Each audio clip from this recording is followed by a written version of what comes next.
네, 안녕하십니까. 성북학 결혼입니다. 저는 강성봉입니다. 안녕하세요, 박수진입니다. 네, 박수진 과장님, 잘 지내셨나요?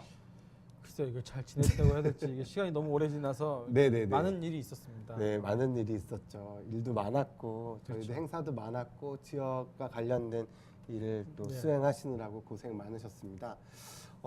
지난번 성북학 결혼 영상을 좀 오랜만에 살펴봤더니, 가을을 논하고 있더라고요, 저희가. 그렇죠. 이제 다시 가을이 올 때가 됐습니다. 한 1년 된 거죠, 거의. 네네. 그래서 영상을 보니까 그때보다는 조금 수척해 보이는 표정이신데 네, 힘들어서 그렇습니다. 아, 그래서 상사가 많이 달구나 봐요. 아니 뭐 속된 말로. 그런 건 아닌데 네. 그냥 아무튼 뭐 1년 동안 많은 일이 있어서 아무튼 네네. 그렇지 않았을까 싶기도 네. 하고 네네. 예. 그리고 이제 저희가 또 너무 오랜만에 하잖아요, 사실. 그래서 저도 다시 봤습니다. 우리가 무슨 얘기를 했나. 그래서 너무 쓸데없는 얘기를 한 건 아닌가 그동안 아, 그런 네. 생각도 하게 되고 그래서 아무튼 그래 봐서 봤는데 또 생각보다 많은 얘기를 하긴 했더라고요. 네네네. 그죠? 오랜 기간 동안. 맞습니다. 저도 좀 다시 영상을 살펴봤더니 저희가 이제 석간동에 관련된 이야기를 했어요. 특히 그렇죠. 지난 시간에는 의릉, 석간동에 이제 또 세계 유산인 왕릉, 조선 왕릉 중에서도 의릉이 네네. 있기 때문에 그 매장자인 경종과 또 연인군이죠, 영조 영조. 관련된 이야기를 우리 박수진 과장님이 뭐 노론, 소론, 뭐 그 시대적 상황에 발맞춰 가지고 많은 설명을 해주셨는데 이렇게 저희는 그래도 좀 관심을 가지니까 알 수 있는데 일반인 분들은 쉽게 이해하기는 좀 쉽지는 않았을 것 같기도 해요. 네네. 그렇죠. 이게 조선 그 후기의 어떤 당파라 그래야 되나 당쟁이 상당히 복잡한 양상으로 벌어지기 때문에 이거를 사실 뭐 한 번 듣고 아는 건 사실 쉬운 일은 아니고 사실 그거를 또 쉽게 설명할 능력이 아직 저한테도 없고 그래서 아유, 왜 이렇게 겸손한 말씀을. 아닙니다. 네, 이렇게 석간동이나 장이동 이쪽에 보면 물론 동대문구의 이문동도 있지만 주산이 아마 천장산이라는 그렇죠. 그산 때문에 또 관련된 연원도 있고 또 지리상으로도 그렇고 또 문화재와 많은 또 숨겨진 뒷이야기들이 있는 것 같아요. 명당 중에 명당이라고 하는 게 천장산인 것 같은데 천장산이라는 뜻이 우리 박 과장님 간단하게 그래도 설명을 좀 해주시고 관련된 내용을 좀 풀면 좋을 것 같은데. 일단 우리가 오늘 할 얘기가 지난번 하는 거 이어서 이렇게 하는 네네네. 거죠. 그래서 그러니까 지난번 네. 이야기 조금 다시 정리해 네. 주셔도 됩니다. 과장님. 석간동 이야기를 이제 조금 더 진행을 해야 되는데요. 일단 천장산은 이제 하늘에서 숨겨둔 곳이다. 뭐 이런 뜻입니다. 그래서 그럼 왜 숨겨놨냐라고 하면 너무 좋은 곳이기 때문에 숨겨놨다라고 해서 이제 천장산이라는 이름이 붙은 것 같고요. 뭐 불교적인 이름도 있다고는 합니다만 일단은 그런 명당터였다라는 거고 그렇기 때문에 의릉이 이제 이곳에 자리 잡을 수 있었던 것이죠. 그래서 그 기록들을 조금 더 보면 원래 사람들이 살았던 곳이 의릉이 있는 곳이었대요. 근데 네네. 이제 의릉이 있는 쪽에 사람들이 많이 살았는데 이제 능이 좋은 데라서 들어오니까 이게 조선 시대에는 뭐 많은 분들이 아시겠지만 왕릉이 들어오면 그 주변에 사람들이 못 살거든요. 그래서 이제 사람들이 이제 거기서 좀 쫓겨났다 그래야 되나요? 그래서 네네네. 이제 지금의 그 의릉을 이제 권역을 벗어난 지금의 석간동 지역이 그래서 그때부터 이제 능말이 형성되고 네. 마을이 형성됐다라고 하는 거니까 그 옛날부터 좀 좋은 땅이었고 뭐 왕릉이 들어올 정도로 좋은 땅이었다 이렇게 얘기할 수 있을 것 같습니다. 네. 그런 명당 중에 명당이어서 그런지 물론 개발이 좀 그동안 좀 안 된 부분도 있긴 하지만 또 주요 국책 기관들이나 학교들이 또 그쪽에도 많이 있어서 그렇죠. 지금 현재로서 봤을 때는 뭐 카이스트, 뭐 키스트, 키스트, 키스트. 키스트, 그다음에 그런 쪽 뭐 홍릉 쪽도 가깝고 뭐 그렇죠. 근데 이게 어떻게 보면 이게 좀 그 문화재의 그 지역의 문화재라 그래야 되나 이런 거에 대한 약간 명암이 다 있는 것 같습니다. 이게 명당이었기 때문에 이제 왕릉이 들어오긴 했으나 이것 때문에 이제 그 많은 뭐랄까 이제 국가 시설들이 들어올 수는 있었지만 그 한편으로는 이제 좀 왕릉이 훼손되기도 하고 그 개발이 좀 저해되기도 한 부분도 사실은 네. 있었던 것 같습니다. 네, 정말 중요한 지적인 것 같은데 아무래도 이제 왕실, 조선 왕실과 관련했던 능력이 있던 왕릉이었고, 근데 이런 왕릉이나 조선시대 문화재들이 뭐 일제에 의해서 문화재 순환도 당하고 문화재들이 뭐 침탈당하고 또 역사적인 왜곡도 되고 훼손도 되고 이런 과정들이 있는데 오히려 이 으릉 쪽 주변의 권역들이 뭐 일제에 대한 이런 피탈과 뭐 침탈의 순환과 훼손도 있을 수도 있었지만 오히려 또 다른 측면에서 훼손이 많이 이루어졌다고 하는데 그 부분에 있어서 조금 설명을 해주시면 좋을 것 같습니다. 그렇죠. 일단 뭐 저희가 알기로는 또 대부분의 그 사람들이 그렇게 생각을 하는데 일제강점기 한국 문화재 훼손이 많이 일어났다라고 생각하는데 물론 맞습니다. 이게 물론 맞고 많은 부분이 또 이제 국외로 유출되기도 하고요. 특히 일본으로 했는데 그 해방 이후에 훼손된 것도 있어요. 그 이제 대한민국 국민들에 의해서 사실은 대표적인 사례로 들라 그랬던 게 조선왕릉이고 또 하나가 지금 막 생각났는데 성북동에 있는 선잠단도 그렇죠. 해방 이후에 훼손이 됐죠. 네네. 예, 60년대 이제 그 길이 나면서 훼손이 됐는데 이렇게 이제 해방 이후에도 훼손된 것들이 많았습니다. 근데 가장 대표적인 게 조선왕릉인데요. 그 이유를 좀 살펴볼 필요가 있을 것 같아요. 과연 이유는 뭘까요? 그러니까 조선왕릉이 이제 국유지였잖아요. 근데 이제 조선이라는 왕조가 망하고 이제 하지만 조선 왕실은 이어졌습니다. 그 이왕가라는 이름으로 이어져서 예, 뭐 좀 불행일 수는 있으나 일본의 이제 그 이 정확한 이제 뭐 당시의 표현을 쓰겠습니다. 천황가 바로 밑에 이제 이왕가가 들어가는 형태로 이왕가가 유지되면서 그 뭐라 그럴까 조선왕릉이 그때는 잘 유지가 됐어요. 어찌됐건 이항가에서 월급도 주고 능참원들한테 네네네. 월급도 주고 이렇게 해서 유지가 됐는데 문제는 해방 이후입니다. 그러니까 이 관리할 주체는 없어졌고 그 다음에 그 이 땅은 다 다시 이제 왕실 땅이었으니까 국유지가 다 된 거예요. 아 그러니까 일제 강점기는 어쨌든 간에 뭐 조선 총독부라든지 일제에 관련된 어떤 지휘 계통이 있었고 또 그 밑에 이항가가 들어가서 어쨌든 뭐 훼손도 있긴 했지만 정작 중요한 거는 독립하고 해방 이후의 상황이거든요. 그렇죠. 관리 네. 주체가 없어졌다고 하는 네. 거죠. 그러니까 그 이제 그때는 이제 또 워낙 한국 뭐 그렇다고 뭐 우리나라가 나빴다라고 얘기할 수는 없고요. 워낙 해방 이후에 이제 못 살았고 어찌됐건 좀 이렇게 뭐 문화재 관리까지 신경 쓸 겨를이 아니었기 때문에 국가를 다시 재건을 그쵸. 해야 되고 다양한 분야에 대해서 손을 그쵸. 써야 되기 때문에 이제 그런 상황에서 이제 그 조선 왕릉이 조금 이제 관리가 안 됐던 부분이 있고요. 이제 더 중요한 건 이 땅들이 너무 넓은 땅들을 차지하고 있었잖아요. 또 좋은 대부분 어쨌든 국유지 예, 국유지인데다가 되기 때문에 넓은 땅이었으니까 이제 너무 사용하기 좋은 거예요. 왜냐면 사유지는 국가도 아무리 국가라 그래도 사유지는 샀어야 되는데 이건 살 필요가 없으니까.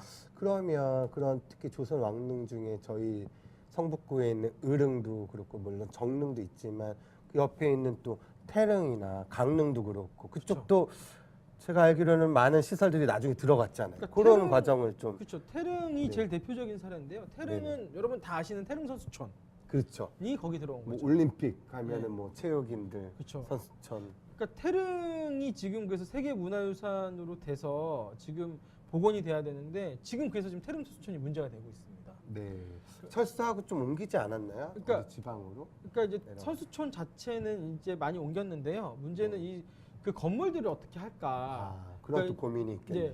그러니까 원형 복원을 해야 된다라고 그러니까 능력에 맞게끔 문화재 수리 보공 시스템으로 가느냐 아니면 근대 문화재로서 그렇죠. 근현대사를 겪었던 뭐 선수촌, 태릉, 운동 뭐 이런 것들 그러니까 시설들을 그때 냅둬야 되느냐. 이제 이건 아주 지금 치열하게 논쟁 중입니다. 그러니까 왜냐하면 그 국가가 생각하기에 당시에 태릉이 약간 외곽인데다가 서울하고는 가깝고 그 다음에 마음껏 뭐 건물을 지어도 되는 땅이었고 당시의 생각으로서는 그러니까 네. 이제 거기 선수촌이 이렇게 들어갔던 것이죠. 그러니까 이제 사실은 지금 같았으면 거기다가 만들지 않았겠죠. 지금 같으면 네. 만들지 않았을 텐데 그때는 워낙 넓은 땅을 국가 소유의 넓은 땅을 마음대로 할 수 있다라는 생각이 있어서 태릉 선수촌이 이제 거기 만들어졌던 것 같습니다. 네, 그래도 저희는 아무래도 성북구가 기반이다 보니까 으릉도 마찬가지로 그 5.16 군사 쿠데타 이후에 그렇죠. 으릉의 또 순환의 또 역사가 또 나타나는데요. 그 부분을 조금 더 보완 설명해 주시면 좋을 것 같아요. 그러니까 1962년 1월부터 이제 그 국가가 이쪽 그걸 이제 무상 임대해서 그 당시 중앙정보부가 무상 임대해서 사용하기 시작하고요. 1972년에는 이제 공식적으로 완전히 관리 위임을 받습니다. 이제 그러면서 중앙정보부 강당이 이제 들어서게 되는데 건물하고 이제 강당들이 들어서게 되는데 단순히 이제 건물만 들어섰으면 다행인데요. 네. 보면은 오른쪽 능선과 왼쪽 능선을 다 깎았어요. 그래서 깎아서 뭘 만드나요? 운동장도 만들고 그 청사도 짓고 왕릉이 있는데 바로 그 능역의 예. 왼쪽 오른쪽 능선에 축구장, 뭐 예. 운동장 그런 걸 이런 만들었던 거죠. 만드는군요. 예, 그리고 더 중요한 거는 그 능 바로 앞에 이제 저희가 왕릉을 보시면 딱 그 보통 조선왕릉을 보면 들어가자마자 이렇게 홍살문이라고 홍살문이 이렇게 있죠. 문이 네네. 있고 신도가 쭉 있어서 길이 있죠. 네. 그리고 그 길을 따라가면 끝에 정자각이라고 그쵸, 해서 정자각이 정자각이 있고 그 있어요. 위에 능이 있는데 네네. 그 신도가 있는 길 홍살문하고 정자각 사이를 파서 연못을 파서. 만들었습니다. 와, 그러니까 그래도 조선시대 임금이 묻혀 있는 곳 왕릉인데 그 능역에 정자각과 홍살문 사이의 신도 그 권역에 땅을 파서 그렇죠. 인공적으로 연못을 연못을 하고 만들고, 예. 다리도 놨다고. 예, 그쵸? 다리도 만들고 이제 넘어다니려고 다리도 만들고 야, 물고기도 이건 키우고 상상을 할 수가 없고 또 지금 세계유산으로 등재되는 조선 그렇죠. 왕릉인데 그 당시 그런 음. 어떻게 보면 일제에 의한 훼손과 순환의 과정보다도 오히려 국가가 그걸 주도로 해서 그렇죠. 조선의 그런 어떤 문화재를 훼손시키는 사례가 됐군요. 그러니까 네. 그때는 저도 사실 왜 그랬는지 이해가 잘 안 가요. 근데 땅이 넓고 예. 부교지고 좀 이렇게 쉽게 할 수 있는 부분이어서 그랬을까요? 예 그런 부분도 있고 아마도 그냥 왕릉을 보호해야 된다 이런 생각 자체가 별로 없지 않았을까. 네네. 그러니까 약간 뭐 왜 한때 그런 것도 있어요. 요새는 안 그렇지만 한때 예전에는 뭐 조선시대 것들은 다 나쁘고 낡은 것들이고 타파해야 될 것들 뭐 이렇게 생각해서 아마 그 구시대의 유산 정도로 생각했던 게 아닐까라는 생각도 들기도 합니다. 근데 그래서 그 연못에 뭐 지금은 뭐냐 그 예전에 그 박정희 대통령이 직접 예. 그 연못에 가서 낚시를 했다라고 뭐 그런 그러니까 얘기도 있고 이건 다 사실된 얘기가 아니 그러니까. 확인된 얘기는 아닌데 뭐 지난 시간에도 말씀드렸지만 그 관리인분이 한 5년 전에 제가 찾아뵀을 때는 그 왕릉을 넘어서 중앙정보부 건물에서 강당 쪽으로 넘어가려면 이게 돌아가야 되니까 왕릉은 그냥 곧바로 직진으로 가로질러서 가가지고 그래서 안 좋은 최후를 맞았다고 한 그 그러니까 관리인 아저씨의 일화가 있었는데 그때도 여기 사진을 잠깐 보여드리면요. 네네. 여기 이제 사진이 나오는데 음. 이제 이쪽에 지금 제가 마우스 커서로 가르치는 이쪽이 지금 이제 원래 중앙정보부 건물 본청이고요. 네네네. 요 가운데 조그만 지금 보여지는 그 정자각 바로 앞에 있는 데가 정자각에. 연못을 지금 메꾸고 있는 상황입니다. 네, 그 예전에 이제 메꾸는 네. 공사를 하고 예. 있는 그리고 요쪽에 지금 큰 빨간 거 있는 거 요쪽이 아마 축구장이 아니었을까 지금 추정하는데요. 이거는 네, 좀 네. 확인 더 해봐야 되지만 네. 요쪽에 있는 건물도 중앙정보부 청사입니다. 그러니까 다 중앙정보부가 의령을 삥 둘러싸고 천장산으로 이렇게. 그러니까 사실 아까 무슨 생각을 잠깐 했냐면요. 하늘에서 숨긴 땅이라고 그랬죠. 좋아서. 근데 진짜 숨어서 몰래 하는 일들을 한 곳이다라는 생각도 들더라고요. 그러니까요. 예. 말 그대로 천장산 음. 하늘에서도 이렇게 감춰진 보물 같은 명당 자리인데 예. 이제 숨겨서 이렇게 좀 네. 이렇게 은밀히 할 수 있는 예. 일들이어서 중앙정보부가 이쪽으로 왔는데 네, 네. 그게 보면은 남산도 있고 예.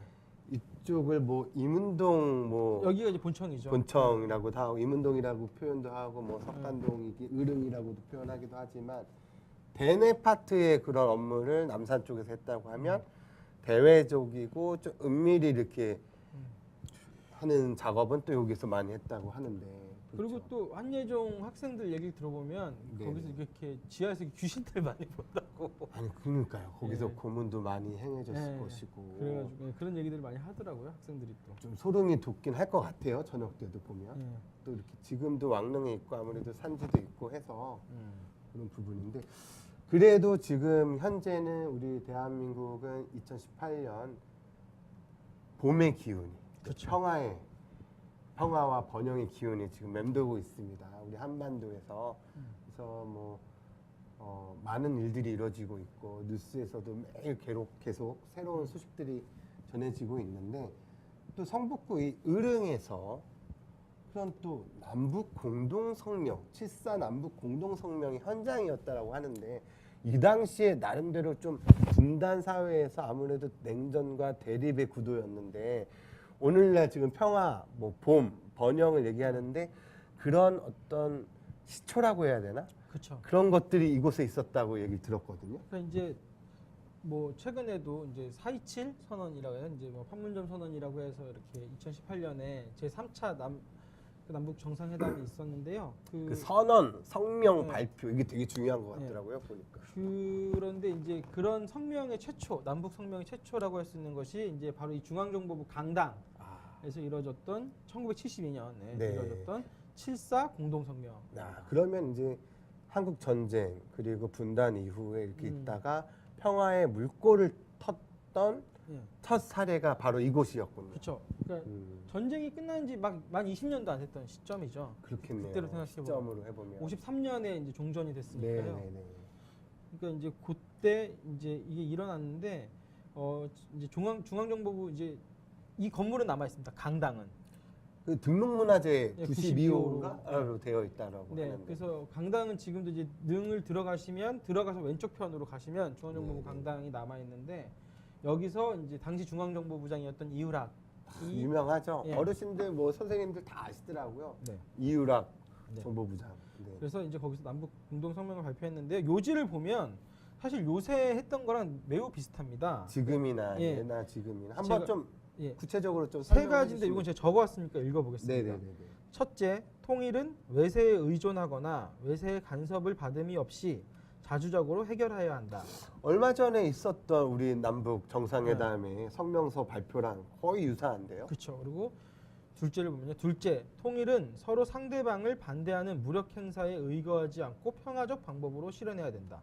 똑같네요. 이것도 거의. 매우 비슷하죠. 예, 평화적 평화적 방법으로 방법으로. 해야 된다. 네. 그리고 셋째, 사상과 이념, 제도의 차이를 초월하여 우선 하나의 민족으로서 민족적 대단결을 도모하여야 한다. 이렇게 되어 있습니다. 야, 이것도 뭐 거의 비슷한데 우리의 이제 민족 동질성 음.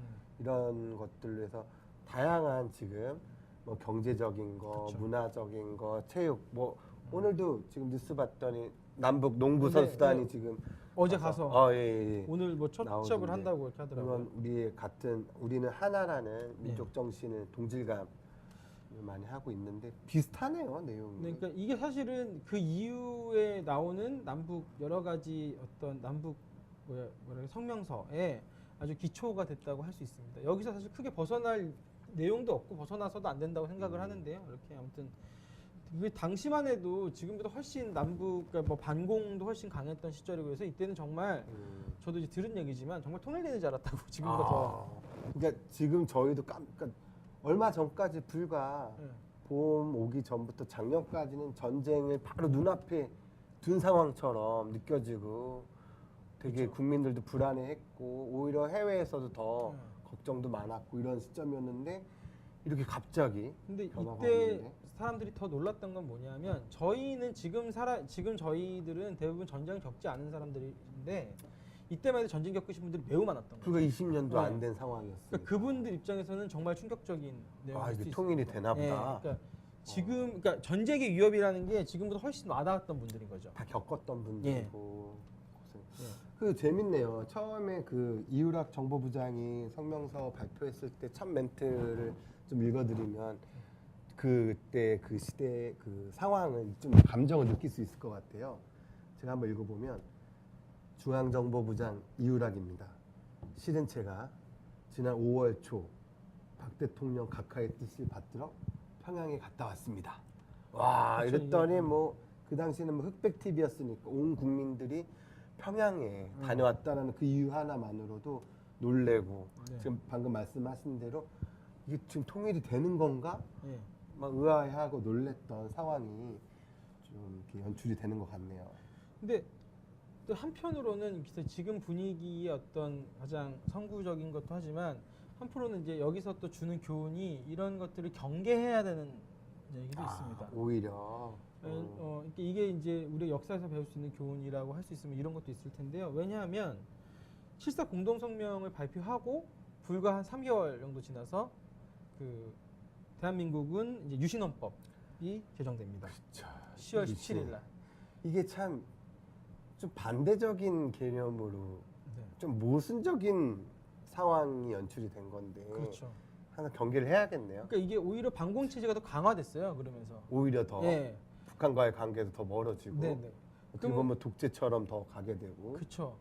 그러니까 그리고 근데 이게 남한만 그랬냐? 대한민국은 그렇지 않습니다. 북한도? 북한도 예. 네. 주체 사상을 이제 헌법화 해가지고 사회주의 헌법을 새로 채택합니다. 그러니까 이게 김일성 독재 체제가 더 강화된 거죠. 그러니까 국가적인 시스템이나 자기 통치 체제를 보다 더 집권적으로 하고 강화시키는 쪽으로 갔고 그렇죠. 어떻게 보면 이런 화해의 분위기 모드를 역이용해서 또 이렇게 그렇죠. 한다라고도 생각할 수도 있는 그러니까 남과 거고. 북이 사실은 이걸 다 이용한 거죠. 크리스탈 아, 정권. 이런 역사적인 교훈을 통해서 지금도 물론 좋은 분위기지만 경계할 부분 긴장도 항상 하고 있고 그렇죠. 그러니까, 다양한 상황을 준비를 하긴 해야겠네요. 그러니까 이게 지금 낙관이 답이 아니다라고 얘기할 수는 네. 있는 거죠. 그러니까 뭐 이 당시에도 훨씬 지금보다 전쟁의 기운도 강했을 것이고 전쟁을 경험했던 사람도 많았을 것인데 얼마나 많은 기대를 했겠습니까? 근데 이런 네. 분위기를 틈타서 이제 본인이 하고 싶었던 일들을 해버렸던 것들이 있으니까 이런 것들은 좀 조심해야 될 부분이 있는 것 같습니다. 네네. 야, 이렇게 되면 지금 이제 의릉에 관련된 이제 매장자 경정과 뭐 이야기들을 했고 또 해방 이후의 훼손 과정과 또 중앙정보부 그다음에 7.4 공동성명에 대해서 얘기를 했는데 그러면 이런 의릉이 순환을 당하고 중앙정보부에 있다가 지금은 어쨌든 시민들한테 개방이 됐고 지금 한국예술종합학교가 들어서 있단 말인 거죠. 그럼 이런 의릉이 어떻게 복원이 되는지 예를 들면 중앙정보부가 어떻게 빠져나가고 이렇게 변화가 왔는지가 궁금해지는데 어느 정부 때 이게 다시 이렇게 환원이 됐나요? 그러니까 역시 뭐 얼마 전에 또 돌아가셨지만 그 문민정부 김영삼 대통령 때부터 이제 시작했습니다. YS 문민정부 때. 이때부터 이제 이때는 이제 중앙정보부에서 안기부로 이름이 좀 바뀌었을 것 같다고 알고 있는데 이제 안전기획부죠. 중앙안전기획부 여기서 이제 개혁 논의가 나옵니다. 왜냐하면 이게 워낙 민간인 사찰도 많이 하고 이렇게 하니까 네. 문민정부 김영삼 대통령이 뭐 3당 합당을 했네 어쩐네 하더라도 네. 사실은 가장 독재 정권하고 열심히 싸웠던 분 중에 한 분이시잖아요. 그렇죠. 김영삼 대통령 같은 야당 인사하셨고 대표적인 이제 2명의 야당 인물 중에 한 명이셨는데 상김시대라는 네. 게 한때 그쵸. 컸죠. 큰 최근에 인물들이. 이제 김종필 그러게요. 총리가 돌아가시면서 상김시대가 이제 완전히 막을 내렸네요. 네네. 그런데 그 이분이 들어오면서 이제 그런 국내 민간인들을 사찰하던 안기부를 개혁해야 된다 이런 논의도 되게 많았고요. 근데 안기부 직원들이나 어떤 관료나 이런 분들은 쉽게 변화가 적응하지 못하잖아요. 그러니까 아무래도 통수권자나 지휘체가 상사가 했다고 하더라도 그런 조직 문화와 했던 것들이 있어서 쉽게 이렇게 변화되기는 어려웠을 텐데. 근데 일단은 일단은 이제 지적은 계속됐어요. 그 93년 7월부터 이제 국회에서 이게 이제 문화재인데 그렇죠. 문화재죠. 이거를 함부로 이렇게 이거 점유는 불법이다 해서 이제 옮겨야 된다라는 얘기가 나와서 이제 그 95년 9월에 이제 이전이 결정되고요. 네네. 이제 그러면서 바로 중앙정보부 그 자리에서 KBS 열린 음악회 그 저번 시간에도 한번 했는데 예, 그때 얘기했죠. 예. 근데 뭐 예. 그때 이제 뭐 아침 이슬이나 그러니까요. 정말 신기한 게 민주화 운동과 어떤 그런 부분을 탄압했던 제일 그 핵심 메카였던 곳에서 그런 민주화했던 벌려졌을 때 불려졌던 우리 민중가요 내지는 대중가요들이 불려졌던 그렇죠. 게 되게 좀 아이러니컬한 상황인 것 같은데. 그래도 하지만 건물은 계속 남아 있었고요. 네. 그리고 이제 직원들도 일부는 남아 있어서 근데 그 자리에 사실 이제 논의가 되게 많이 된다 봐요. 여기서 뭘 할 네. 것인가. 그러다 결국은 이제 한국예술종합학교가 들어오게 된 건데 네. 이제 그 뭐 남은 직원들하고 학생들하고 이제 좀 갈등도 좀 있고 그랬나 봐요. 네. 아니 뭐 그 직원들이 분위기 파악 못하고 그냥 또 예전처럼 막 욕하고 학생들한테 그런 어떤 일화가 있다고 네. 얘기 들었는데. 그랬는데 이제 결국은 이제 그 참여정부가 들어와서 이제 노무현 정부 참여정부가 들어와서 완전히 이제 건물을 다 환수받고 건물을 철거하고 네. 해서 이제 하고 이제 2003년부터는 의릉 복원도 본격적으로 시작돼서 이제 지금은 이제 지금의 모습을 2005년쯤 찾게 된 거죠. 네. 그러니까 이름으로 해서 이제 그 어떤 정말 정종 때부터 시작해서 그 순환과 순환과 고난의 고난의 역사가 이게 쭉 이제 이어졌네요. 복원됐는데 제가 최근에 이제 저희 문화원에서 이제 석관동을 또 조사를 하고 있지 않습니까? 지금 하고 있습니다. 열심히. 근데 이제 한번 가봤어요 최근에. 근데 아이들이 거기서 소풍명소로 너무 막 뛰어놀고. 예. 네. 그래서 넓은 이렇게 교야지처럼 잔디밭에. 그러니까 이것이야말로 정말 조선왕릉이 그냥 우리에게 주는 뭐 대단한 의미도 있지만 작은 뭐 그런 휴식처의 네. 의미가 아닐까라는 생각을 하게 될 정도로 네. 너무 지금 잘 사용되고 있다는 생각이 들더라고요. 네. 그렇습니다. 그래서 근데 지금도 또 한해종이 어쨌든 왕릉의 권역에 대한 일부를. 이제 완전한 복원을 위해서 단계별로 계속 복원 과정을 거치고 있는데 한해종이 또 옮기는 논란이 있어서 물론 저희 지역도 그렇고 옮기면 또 저희 지역도 손해라고 표현하기는 좀 그렇지만 이게 좀 논란이 있는 것 같아요. 또 대체 부지를 어디로 가느냐 해가지고 지자체끼리 경쟁이 지금 붙어 있다고 하는데 그러니까 이게 태릉도 사실 비슷한데 태릉서수촌 같은 경우에도 이게 이제 완벽하게 복원하는 것이 그러니까 조선시대 모습으로 그것만이 의미가 있느냐 그렇죠. 아니면 이제 근현대의 유산까지 남겨두는 것이 의미가 있느냐 이건 사실 되게 어려운 문제고 저희가 여기서 뭐 함부로 결정을 내릴 수 있는 그럼요. 문제는 아닌 것 같습니다. 근데 제가 예전에 피렌체를 갔었는데요. 이탈리아 피렌체. 곧 가신다고?